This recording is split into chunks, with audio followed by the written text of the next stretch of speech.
Soon enough, we will know who will succeed Joe Biden as the next American president.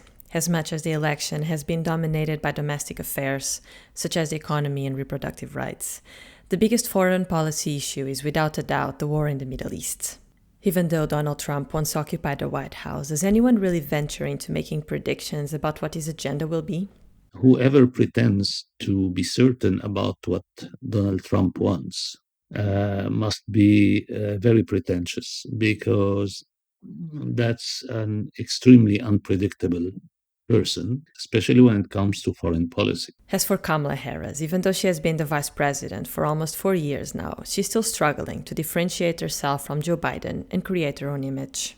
People tend to just see in her continuation of Joe Biden for the better, but also the worse. And well, in the field of Middle East policies, I must say that it is the worst. At the end of the day, does it matter for Gaza who's occupying the White House? The United States holds a very major leverage over Israel. It's the only country in the world that can impose on the Israeli state any attitude whatsoever.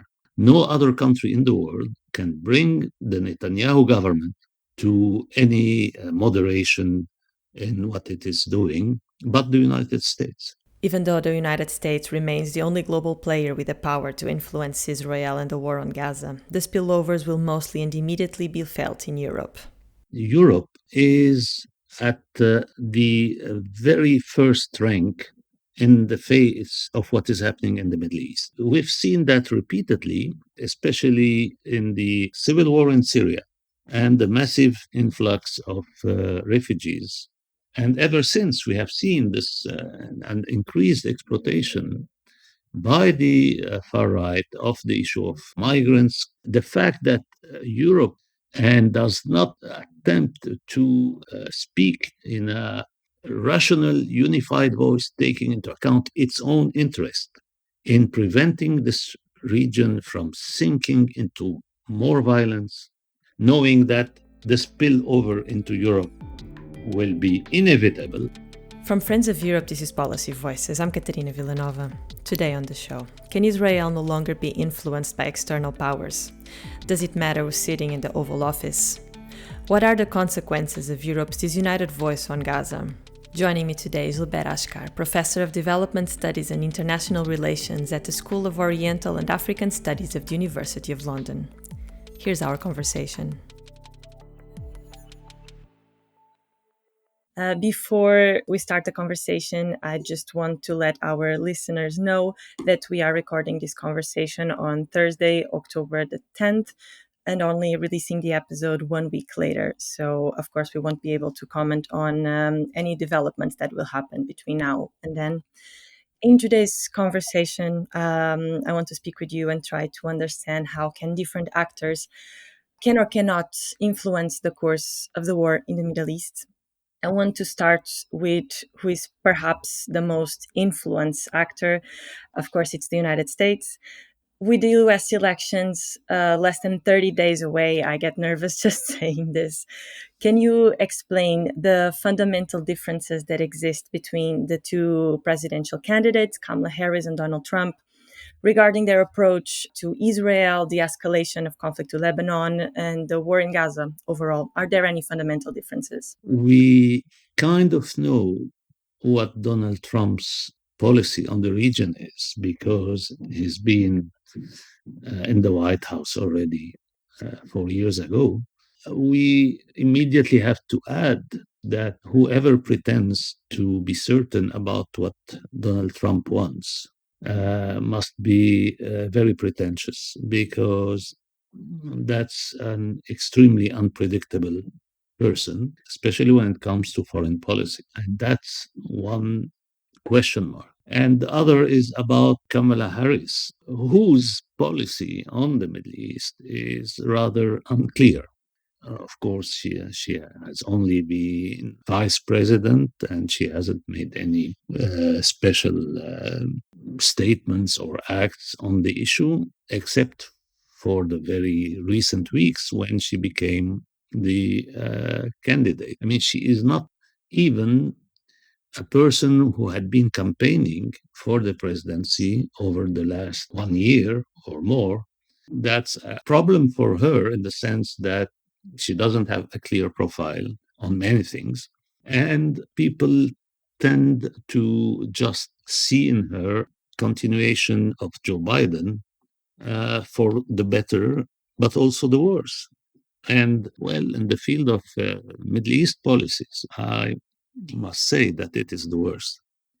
And the Biden administration has provided full support to the Netanyahu government to the point of making this the first joint US Israeli war in history, in all the histories of the wars waged by the Israeli state since its inception in 1948 until now.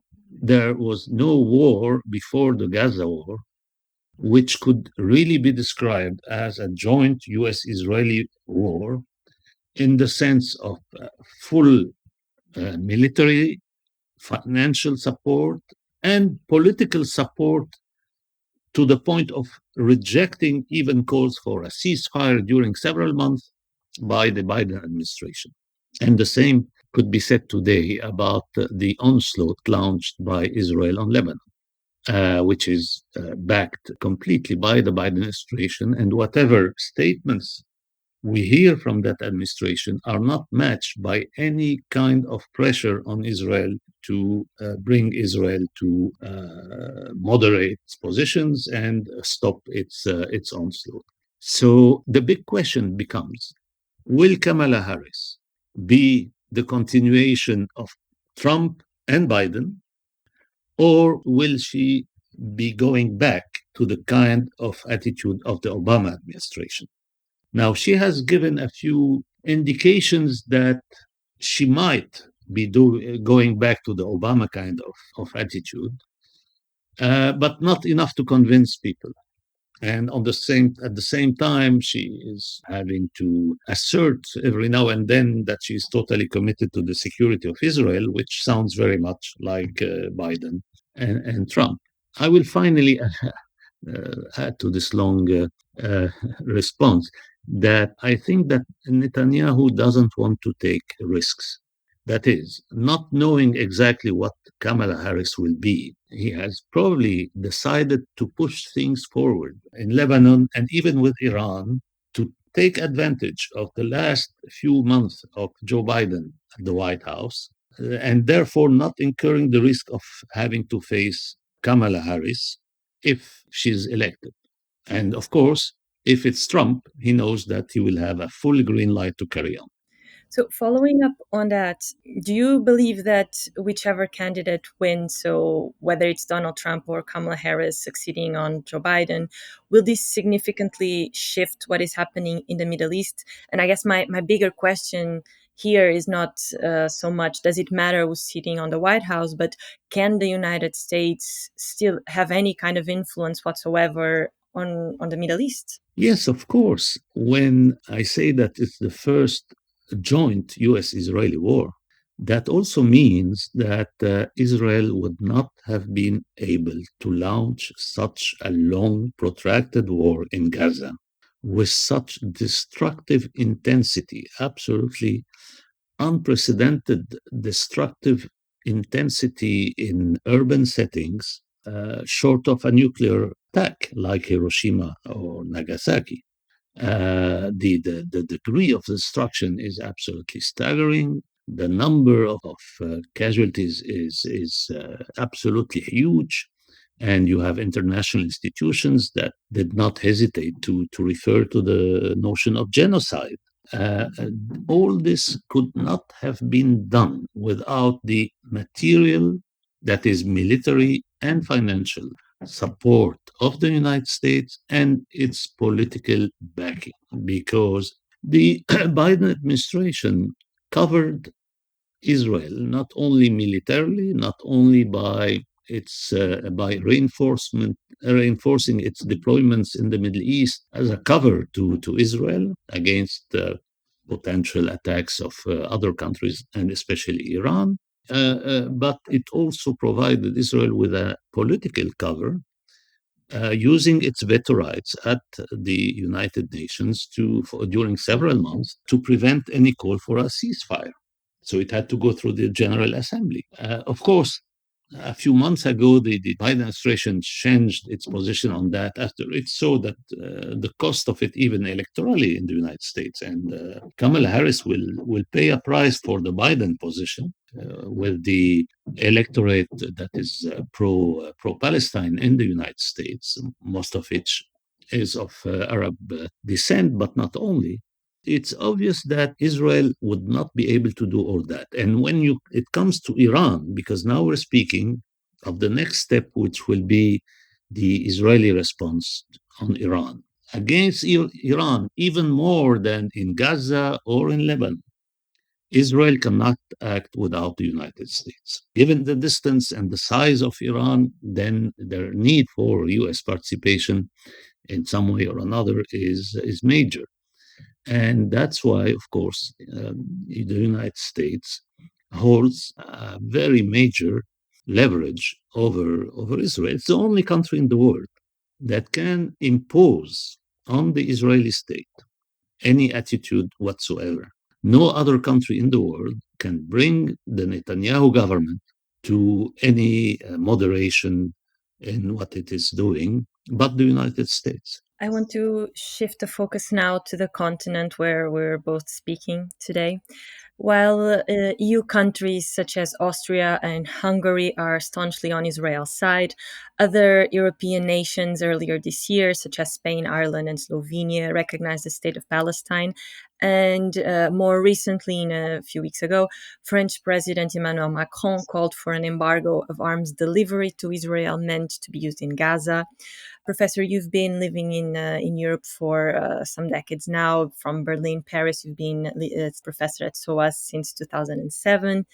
So you also have a good perspective on European politics, of course. The EU, to put it bluntly, is extremely disunited on this issue.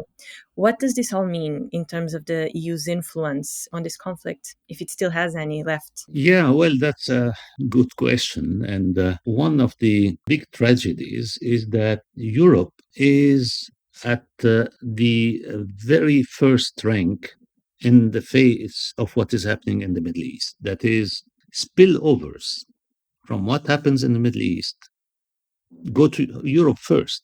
And we've seen that repeatedly, especially in the civil war in Syria and the massive influx of refugees from Syria into Europe in 2015, which you had a peak, and the shock that this created politically in Europe, with the exploitation by the far right, the xenophobic far right of this.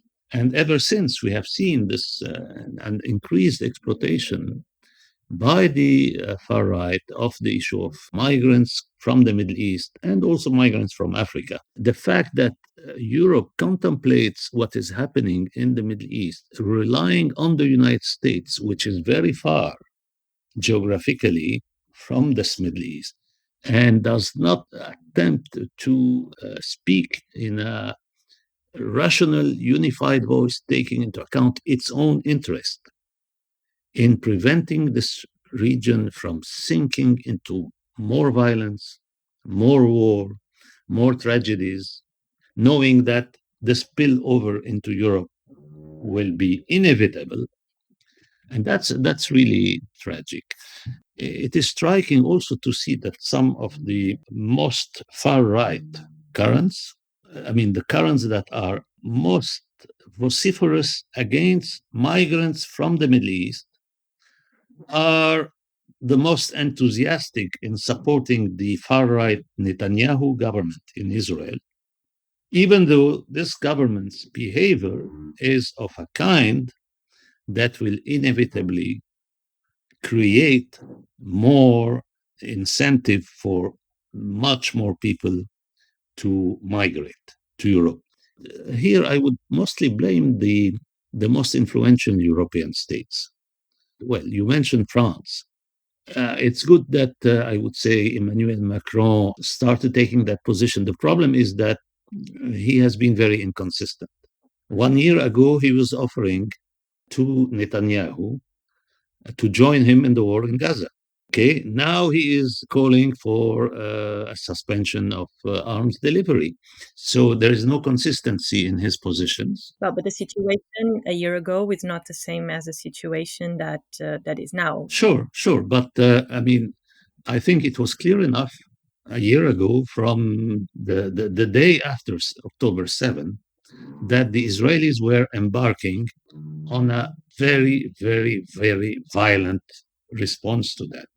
And they did not hide their intention of reoccupying the whole Gaza Strip. They did not hide their intention of inflicting on its population terrible damage, including at the beginning cutting fuel, food, instead of from the start, even if, as a French president, he had to show compassion with the Israeli victims and understanding for the Israeli position, this should have been accompanied by warnings about the proportionality and limitations of whatever response may happen. My only point is that the French president, aside from being very weakened domestically, is very weakened by his inconsistency on such issues. And that's not an authoritative voice today in Europe. Germany has been taking a very cowardly position on what is going on there in the Middle East. For historical reasons. Yes, I mean, for historical reason and the Staatsräson of, in my view, this is a very wrong understanding of the lessons of the Holocaust, which are not and should not be supporting a far-right Israeli government in everything it does. That's not the right lessons of the Holocaust. The right lessons of the Holocaust, universal lessons against invasion, occupation, discrimination, segregation, racial oppression. If you start from such more general lessons, then you are obliged to take very different positions. Anyway, so the issue here is that, of course, given the state of European politics, what you described is what we have today. And therefore, that augments this gap, this tragic gap between Europe's interest and Europe's position. And institutional Europe's position and the EU's position are often, in my view, at odds with the interest of Europe as a continent and the European populations. As we're speaking, the United States is still working with Egypt and Qatar to broker a ceasefire. Things might change, they might not in the next week. How likely do you see a ceasefire at this point? And do you see a diplomatic solution at all to end the conflicts in the Middle East? No, I mean, well, here we have to make a distinction between Lebanon and Gaza. The Netanyahu administration is clearly, since it started in onslaught on Gaza, using the fact that Hezbollah had said they won't stop before you have a ceasefire in Gaza. The Netanyahu administration used that to launch what they are presently doing. Now, they are putting extreme military pressure on Hezbollah and the areas dominated by Hezbollah with a lot of civilian. And their objective is to force Hezbollah to accept the so-called diplomatic solution that has been put forward by the United States and France on this issue of going back to Resolution 1701 of the year 2006. And that means a withdrawal of the Hezbollah armed forces 20 miles or so to the north of the Litani River and their replacement by Lebanese regular army troops. Now, if Hezbollah was to say today or tomorrow, okay, we stop fire and we're willing to implement the resolution, I think that Israel would have no choice but to cease fire and maybe watch what happens on the ground before withdrawing completely from Lebanese territory. Now, Gaza is a different story. In Gaza, my impression is that the Netanyahu government does not want any kind of ceasefire negotiated with Hamas, because that would be for them a kind of avowal of defeat in some way. That is, I mean, after 1 year of all that, you still have to negotiate with Hamas. So that's why I think they are not accepting anything like this. They are carrying on with what they are doing. And I think that they will carry on until, they destroy whatever remains of tunnels there, possible armed resistance.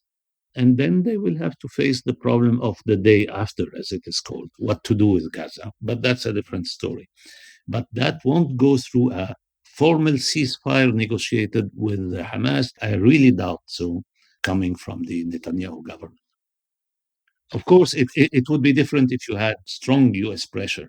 And the issue is that the Biden administration has been asking them to accept a ceasefire and the issue of the hostages for 2-3 months now without accompanying this call with any kind of pressure. On the contrary, they keep augmenting the military and financial aid that Israel is getting. The final question I have for you today is indeed about that other story, the story of what does the day after look like. It does seem that the day after is just getting farther and farther away from us as we speak. After this devastating year and the recent escalation of conflict, is there any hope left for lasting peace in the region, and what would that look like? Uh, I'd be frank and blunt with you. I would say, in short, the answer is no, unfortunately. There is no prospect nowadays, at the time we're speaking. I can't see any prospect of real peace in the region with an Israeli government that has been drifting more and more to the right over the years and have now reached a position, a stance in which you have the participation of extreme far right ministers in the government. And with these people having actually the leeway to do what they want, including, and we haven't spoken about that, but the West Bank where the tax by settlers, by the Israeli army and the rest have increased tremendously over the past year, I can't see any prospects for peace, even the illusory prospect of so-called normalization between a few Arab states and the Israeli state, which include now Jordan, Egypt, Morocco, the United Arab Emirates, and Bahrain. The next step foreseen was the Saudi kingdom joining that. And now even the Saudi kingdom is putting as a condition the recognition of a Palestinian state. But that is not on the agenda of Netanyahu. I mean, he is very clear about the fact that he rejects this prospect. The only kind of so-called Palestinian state that the Netanyahu government could accept, and that's the best case scenario, would be less than a Bantustan. You know, the apartheid South African regime had created the so-called independent states, which so-called the Bantustans, which had no real independence. So that's really the best case scenario today. And that is far from a real peace in the region. That will not solve, that will not lead to any kind of pacification, stabilization, and the rest of the region. And that's why, again, I mean, you could change that if you had a different United States and I would say a different Europe, or let's say a different attitude of the United States and also of Europe. That's what could change the situation in the region and maybe put the region on the path of true peace. But that seems today like fiction much more than reality, unfortunately. That was Gilbert Achcar, Professor of Development Studies and International Relations at the School of Oriental and African Studies of the University of London. If you want to comment on this episode, you can search for Friends of Europe on LinkedIn and X or send us an email. Our address is press@friendsofeurope.org. As always, don't forget to subscribe to Friends of Europe's podcast wherever you're listening to this now to never miss an episode of Policy Voices. I'm Catarina Vila Nova and I'll be with you again next week. Until then, goodbye.